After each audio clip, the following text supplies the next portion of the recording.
विसरलं जातं सगळं. मग सांगा, हे का स्वातंत्र्य मित्रांनो? स्वातंत्र्य म्हणजे काय? फक्त घोषणाची आरोळी, फक्त झेंड्याच्या छायेत सेल्फी? नाही रे नाही. स्वातंत्र्य म्हणजे स्वतःच्या जमिनीवर गर्वाने उभा राहण्याचा अधिकार, स्वतःचा विचार मांडण्याचं स्वातंत्र्य आणि नेमकं उभा राहण्याचं सामर्थ्य. पण आज भेदभाव अजूनही आहे, भ्रष्टाचार वाढतो आहे, स्त्रिया भीतीतच जगत आहेत, सैनिक मरतो आहे आणि आपण IPL बघतो. कधी तुमच्यासाठी फासावर गेले आणि आपण फॉरवर्डवर देशप्रेम मोजत आहोत. भगत सिंग म्हणतोय, मी रक्त दिले, तुम्ही फक्त शपथ तरी घ्या.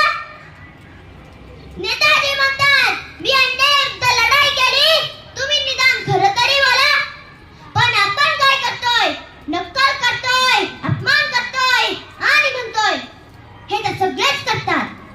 मग मित्रांनो, स्वतंत्र दिनाला फक्त एकच सण म्हणायचे नाही, तर हा दिवस जागवायचा आहे.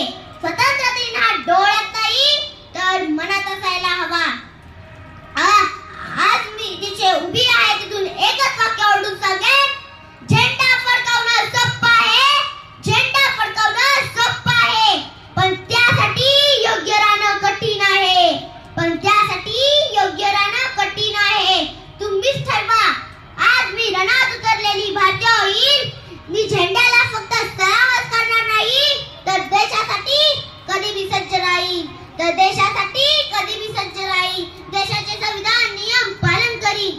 समाजात काय योग्य आहे व काय अयोग्य याची जाणीव ठेवीन. देशासाठी योग्य शिक्षण देईन.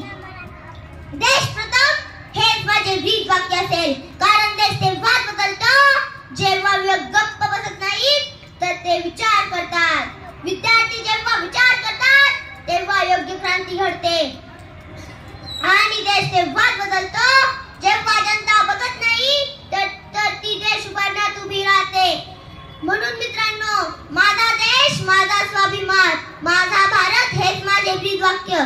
जय हिंद, जय भारत.